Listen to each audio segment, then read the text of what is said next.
मित्रों, जय हिंद, जय भारत। आज मैं वीडियो लेकर के आया हूँ कक्षा 12वीं राजनीति विज्ञान, और राजनीति विज्ञान का चैप्टर है न्याय। अब न्याय की बात करते हैं तो बड़ा विश्लेषक विषय है, लेकिन जो राजनीति विज्ञान के छात्र हैं उनको 11वीं में उन्होंने पढ़ा होगा। अगर 11वीं में जो राजनीति विज्ञान की पुस्तक पढ़ी है उसके आगे हम चलेंगे तो वो न्याय व्यवस्था उनको आराम से समझ में आ जाएगी। और ढंग से 11वीं में नहीं पढ़ा, न्याय व्यवस्था नहीं समझी, तो फिर उनको 11वीं की पुस्तक पढ़ करके फिर 12वीं की पुस्तक पढ़नी चाहिए। जो भी चैप्टर है, जैसे न्याय है तो न्याय क्या है, तो न्याय एक प्रभावी व्यवस्था है। न्याय क्या है कि एक प्रभावी व्यवस्था है। न्याय क्या है कि एक नीति है। न्याय क्या है, एक नीति का निर्धारण है। न्याय क्या है, एक फिलोसॉफिकल विचार है। न्याय क्या है, तो एक विधिक व्यवस्था है। न्याय क्या है, एक कानूनी व्यवस्था है। वर्तमान में न्याय एक कानूनी व्यवस्था के रूप में उभर करके सामने आ गई है। यानी कि जो कानून वह न्याय के अनुसार सही हो, उपयोगी हो। कानून और न्याय के अनुसार सही हो, वह एक न्याय की फिलोसॉफिकल व्यवस्था है। तो न्याय के मुख्यतः 2 संदर्भ माने गए हैं। न्याय के कितने संदर्भ माने गए? 2 संदर्भ। जैसे जैसे पढ़ते हो साथ साथ में याद रखना कि न्याय के 2 संदर्भ माने गए हैं। संदर्भ है ना। पहला क्या है कि मौजूदा कानून, तो कानून के अनुसार ईमानदार अनुभूति हो। जो भी कानून हो मौजूदा यानी वर्तमान का, वर्तमान की जो न्याय व्यवस्था है, मौजूदा कानून है, उसके प्रति, उसके वजूद के प्रति हम ईमानदारी का भाव अनुभूत करें। क्रमांक 1। क्रमांक 2 की बात करते हैं तो न्याय क्या है, एक कानूनी कार्रवाई का गुण है। न्याय क्या है, तो कानूनी कार्रवाई का गुण है। अब न्याय को कितने संदर्भों में माना गया है, कितने संदर्भों में लिया गया है? राजनीति विज्ञान के न्याय व्यवस्था को कितने संदर्भों में लिया गया है? छोटा प्रश्न बनता है, 2 नंबर का प्रश्न बनता है। तो हमें इस बात को, अब माना कि प्रश्न पूछे न्याय क्या है, न्याय के बारे में आप क्या जानते हो, तो फिर न्याय एक प्रभावी व्यवस्था है। न्याय एक नीति का निर्धारण है। न्याय एक फिलोसॉफिकल शब्द है जो दार्शनिक रूप में एक विधिक या न्यायिक क्रिया के अंदर व्यक्तियों को ईमानदारी और ईमानदारी के गुण जो कानूनी व्यवस्था के आधार पर व्यक्तियों को न्याय प्रदान करे, इट मीन्स न्याय। अब न्याय की अवधारणा के बारे में लोगों ने अलग अलग विचार दिए हैं। न्याय की व्यवस्था में न्याय की अवधारणा क्या है? एक विचार है, एक चिंतन है, एक सोच है। इट मीन्स अवधारणा। इट मीन्स अवधारणा। तो न्याय की अवधारणा है जो प्राचीन काल से चली आ रही है। कब से? प्राचीन काल से चली आ रही है, जो एक राजनीतिक चिंतन का महत्वपूर्ण हिस्सा है। अवधारणा क्या है? एक राजनीतिक चिंतन का एक महत्वपूर्ण, न्याय की जो न्याय व्यवस्था है, न्याय की अवधारणा यानी उसके पीछे जो सोच है, उसके पीछे जो चिंतन है, वो प्राचीन काल से चला आ रहा है। और ये जो न्याय है, ये राजनीतिक चिंतन की एक राजनीतिक चिंतन का एक क्या है, महत्वपूर्ण विषय है। फिर बात आती है कि राजनीतिक ये जो न्याय है, ये न्याय पाश्चात्य परंपरा और भारतीय परंपरा में भी, पाश्चात्य परंपरा यानी पश्चिमी देशों में पाश्चात्य परंपरा और भारतीय परंपरा में न्याय के संदर्भ में मनुष्य के कर्तव्य पालन पर बल दिया गया है। दोनों में, पाश्चात्य परंपरा में और भारतीय परंपरा में, दोनों में क्या माना गया है कि जो परंपरा है न्याय की, उसके संदर्भ में क्या कहा है कि मनुष्य कर्तव्य का पालन करे। मनुष्य कर्तव्य का पालन करे, यही न्याय है। ये न्याय की अवधारणा किसने दी? पाश्चात्य लोगों ने, पाश्चात्य देशों ने और भारतीय विचारकों ने, यानी कि सार की बात बताई इन्होंने। पाश्चात्य विचारकों का मानना क्या है, भारतीय विचारकों का मानना क्या, तो दोनों का मानना क्या है? दोनों का मानना है कर्तव्य का पालन करे, व्यक्ति कर्तव्य का पालन करे। फिर इन्होंने इसी अवधारणा के अंतर्गत माना है। कौन सी अवधारणा? मैंने आपको अभी बताया, पाश्चात्य और भारतीय अवधारणा। तो इसी अवधारणा के अंतर्गत इन्होंने कहा कि मनुष्य अपना निर्दिष्ट कार्य करे। ये निर्दिष्ट कार्य क्या है? जो निर्देश दिए गए हों, जो दिशा दी गई हों, जो कार्य पद्धति बताई गई हों, इट मीन्स निर्दिष्ट कार्य। तो निर्दिष्ट कार्य का पालन करे। और फिर इन्होंने कहा है कि दूसरों के कार्य में हस्तक्षेप नहीं करें, दूसरों के कार्य में हस्तक्षेप नहीं करें। किसकी अवधारणा है? तो पाश्चात्य अवधारणा है और भारतीय अवधारणा दोनों ही हैं। इसमें दोनों में सम्मिलित की गई हैं कि भाई दोनों का विचार है, मेल खाता है, दोनों का विचार मेल खाता है। किसका? पाश्चात्य और भारतीय अवधारणा का। तो दोनों का विचार कि यहाँ क्या है? यहाँ एक निर्दिष्ट कार्य करे, निर्देश दिए गए कार्यों को करते रहे, वही न्याय है। फिर क्या कहा? फिर कहा कि न्याय की जो व्यवस्था है, उस न्याय की व्यवस्था के अंदर यानी किसी के कार्य में हस्तक्षेप नहीं करें। ये जो अवधारणा है ये प्राचीन भारतीय अवधारणा भी है और आपके पाश्चात्य अवधारणा भी मानी गई है। और पाश्चात्य जो चिंतक थे, पाश्चात्य जो राजनीतिक चिंतक थे, उन्होंने अपने चिंतन में न्याय को स्पष्ट करते हुए, न्याय के अर्थ को स्पष्ट करते हुए, उन्होंने उनमें से कुछ विचारक आए थे, जैसे प्लेटो, अरस्तु, ये विचारक थे। प्लेटो के गुरु कौन थे? किसी को पता है क्या? सुकरात। प्लेटो के गुरु सुकरात, तो सुकरात के शिष्य प्लेटो, फिर प्लेटो के शिष्य अरस्तु, अरस्तु के शिष्य सिकंदर। ये इस प्रकार की श्रृंखला है, क्रम है। तो जो पाश्चात्य राजनीतिक चिंतन में न्याय के अर्थ को स्पष्ट करने का कार्य किसने किया? प्लेटो ने किया। न्याय की अवधारणा को स्पष्ट करने का पाश्चात्य राजनीतिक चिंतन में ये कार्य प्लेटो ने किया। किसने किया? प्लेटो ने। और उन्होंने सभी चिंतकों के जो न्याय की व्यवस्था है उसमें राजनीतिक न्याय और नैतिक न्याय को श्रेष्ठ माना है। कौन से न्याय को? राजनीतिक न्याय और नैतिक न्याय, इन दोनों को इन्होंने श्रेष्ठ माना। किसने? प्लेटो ने। अब प्लेटो का समय क्या है? तो प्लेटो के समय की बात करते हैं तो 428 ईसा पूर्व, 428 ईसा पूर्व, ईसा से भी 428 वर्ष पूर्व प्लेटो हुए थे। और उसके एक शिष्य हुए थे अरस्तु, वो भी विचारक थे, राजनीतिक चिंतक थे। वो हुए थे आपके ईसा पूर्व 347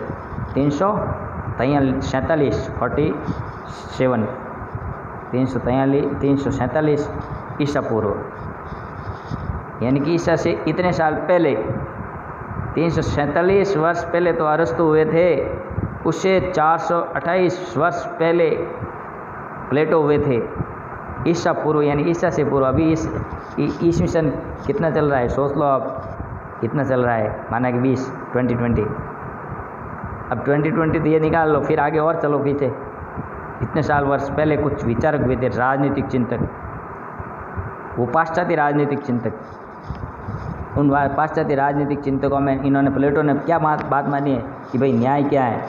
तो न्याय की अवधारणा के अंदर इन्होंने दो बातें महत्वपूर्ण मानी है, एक राजनीतिक न्याय और नैतिक न्याय।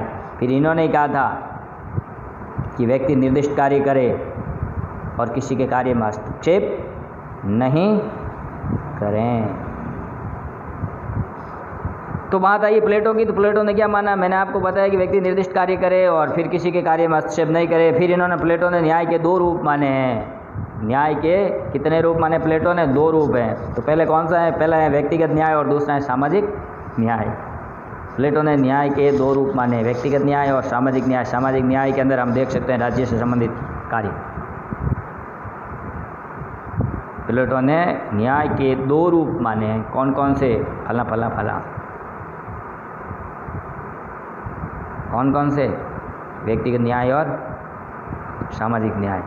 सामाजिक न्याय को हम शासकीय न्याय, राज्य का न्याय भी कह सकते हैं। फिर प्लेटो ने अपने जो न्याय सिद्धांत है उस न्याय सिद्धांत में नैतिक सिद्धांत के रूप को प्रतिपादित किया है। नैतिक सिद्धांत के रूप को भी उन्होंने, मैंने आपको पहले ही बताया था, राजनीतिक न्याय और नैतिक न्याय, तो उन्होंने नैतिक सिद्धांत प्रतिपादित किया है जो एक प्रकार की क्या है, कानूनी सिद्धांत के रूप में हो नैतिक न्याय, जो व्यक्तियों के अंदर वो नीतियाँ चिरस्थायी हो। फिर इनका जो शिष्य था उन्होंने न्याय की अवधारणा के बारे में क्या कहा, तो उस शिष्य का नाम था अरस्तु। तो अरस्तु कब हुए? 447 ईसा पूर्व। तो बात करते हैं कि अरस्तु का न्याय चिंतन। तो अरस्तु का न्याय चिंतन क्या है? तो अरस्तु के अनुसार जो न्याय चिंतन है वो मनुष्य के जो जीवन व्यवहार है, यानी मनुष्य का जो न्याय है वो सभी जो सरोकार मनुष्यों के संबंध में नियमन हो, मनुष्य सब में हो और नियमन हो। मनुष्यों के कार्य है, सभी कार्य एक दूसरे मिलकर करें, लेकिन कैसे करें? सबकी सहभागिता हो, लेकिन कैसी हो? नियमन हो। नियमन मिस न्याय संगत, नियमन मिस नियंत्रण में, नियमन मिस नियमों के अनुसार चलने वाले, किसी के नियंत्रण में हो। यानी मनुष्य के जो कार्य हैं वो सभी के साथ में हो, मिलजुल करके किए गए हो, मिलजुल करके करें, लेकिन वो किसी न किसी रूप में नियंत्रण में होने चाहिए, नियमबद्ध तरीके से होने चाहिए। फिर अरस्तु की बात आती है तो अरस्तु का जो न्याय सिद्धांत है उसमें अरस्तु ने भी न्याय सिद्धांत को दो रूप बताए। प्लेटो ने कितने रूप बताए? दो रूप, व्यक्तिगत न्याय और सामाजिक न्याय। फिर अरस्तु ने न्याय के कितने रूप बताए? तो अरस्तु ने भी न्याय के दो रूप बताए। कितने रूप? दो रूप। किसी को पता है क्या कौन कौन से हैं? तो बात आती है एक वितरणात्मक न्याय और दूसरा सुधारात्मक न्याय। एक है वितरणात्मक न्याय और दूसरा सुधारात्मक न्याय। ये वितरणात्मक न्याय क्या है? तो वितरणात्मक न्याय है जो आर्थिक व्यवस्था के अनुरूप आता है, आर्थिक न्याय के अंतर्गत आता है। यानी कि वितरणात्मक न्याय या राजनीतिक न्याय भी कहते हैं इसको। वितरणात्मक न्याय को और किस नाम से जानते हैं? राजनीतिक न्याय से संबंधित मानते हैं। वितरणात्मक न्याय को राजनीतिक न्याय भी कहते हैं। और इसके प्रतिपादक कौन थे? इसके प्रतिपादक कौन थे? अरस्तु। कौन? अरस्तु। और जो वितरणात्मक न्याय है, वितरणात्मक न्याय में क्या है कि जो जैसा है वैसा काम होना चाहिए। यानी पहले जो व्यवस्थाएं हुआ करती थी वैसी की वैसी व्यवस्थाएं होनी चाहिए, मतलब मन के अंदर ऐसे इस प्रकार का भाव होना चाहिए, वो वितरणात्मक न्याय है। फिर क्या है? और जो न्याय व्यवस्था है उसमें पक्षपात नहीं हो।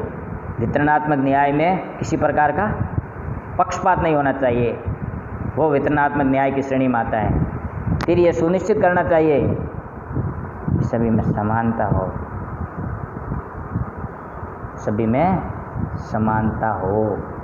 इस प्रकार का जो न्याय है, और यह न्याय जो वितरणात्मक न्याय या राजनीतिक न्याय के रूप में जाना जाता है, लेकिन इसका महत्वपूर्ण पक्ष होता है वो आर्थिक पक्ष होता है। आर्थिक पक्ष के आधार पर ही इसका मापन किया जाता है, जिसकी जड़ें समाज के अंदर गहरी हो, समाज के अंदर गहरी छिपी हुई हाँ। समाज व्यवस्था इसी के आधार पर चलती है।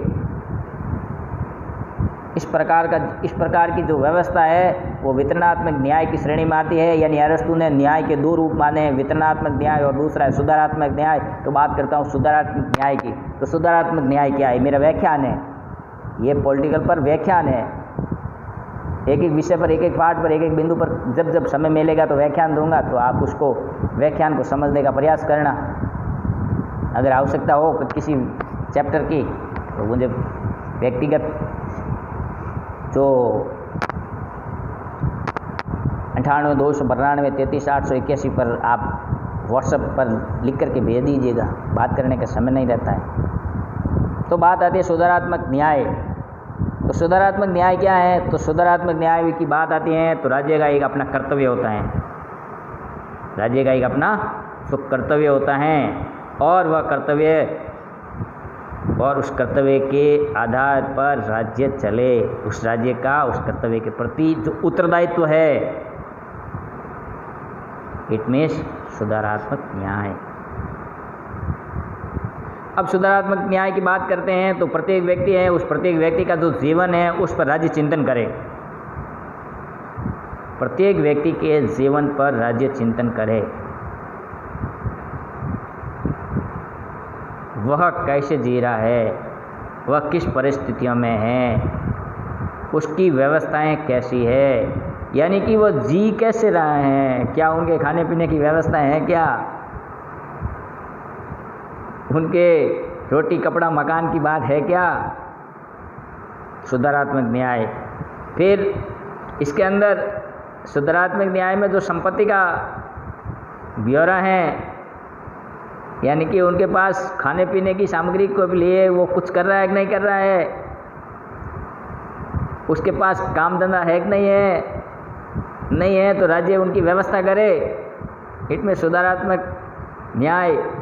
फिर सभी को सम्मान मिलना चाहिए, सभी को सुधारात्मक न्याय में, अरस्तु के सुधारात्मक न्याय में सभी को सम्मान व्यवस्था मिलने की बात बताई है। और फिर इस सुधारात्मक न्याय के अंदर सभी की स्वतंत्रता की रक्षा करनी, ये राज्य का प्रमुख उत्तरदायित्व और प्रमुख कार्य बन जाता है। इट मीन्स सुधारात्मक न्याय। तो हमने बात की है अरस्तु के न्याय के दो रूपों की, वितरणात्मक न्याय और सुधारात्मक न्याय। वितरणात्मक न्याय का दूसरा नाम क्या है? राजनीतिक न्याय। और फिर राजनीतिक या वितरणात्मक न्याय है, इसके प्रतिपादक कौन थे? तो अरस्तु। फिर दूसरी बात आई सुधारात्मक न्याय की। सुधारात्मक न्याय में स्वतंत्रता की रक्षा की बात की मैंने, सम्मान की बात की, जबकि समानता की बात किसमें की? तो समानता की बात मैंने आपके अरस्तु के वितरणात्मक न्याय में की। फिर जो वितरणात्मक न्याय की बात कर रहा हूँ, तो वितरणात्मक न्याय के अंदर क्या आता है? पद आता है, शक्ति आती है, प्रतिष्ठा आती है, धन संपदा और संरक्षण, यानी सभी में समानता का भाव, व्यक्ति की योग्यता है और योग्यता के आधार पर उसका योगदान हो समाज के अंदर, शासन में, राज्य में। इस प्रकार का विचार इसमें आता है वितरणात्मक न्याय में। किसमें? वितरणात्मक न्याय में।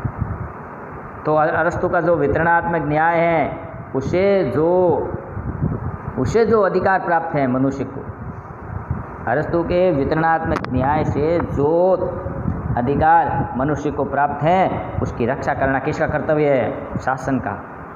किसका कर्तव्य है? राज्य का।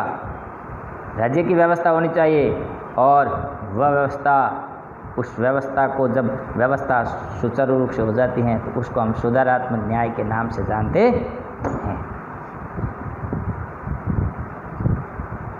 यानी कि अरस्तु की जो वितरणात्मक न्याय की व्यवस्था है, उस वितरणात्मक न्याय के अंदर मनुष्य के अधिकारों की रक्षा करना, और मनुष्य के अधिकारों की रक्षा हो जाती है तो वो सुधारात्मक न्याय में चला जाता है। वही वितरणात्मक न्याय किस में चला जाता है? सुधारात्मक न्याय। बात किसकी है? अरस्तु की है। मित्रों, इस चैप्टर को जब समय मिले पढ़िएगा, फिर इसके ऊपर अगले चैप्टर के ऊपर मध्यकाल में न्याय व्यवस्था किस प्रकार की थी और आधुनिक काल में न्याय व्यवस्था किस प्रकार की थी, इसका अवधारणा, इनकी अवधारणा के बारे में हम बाद में अगले चैप्टर में चिंतन करेंगे। जय हिंद, जय भारत।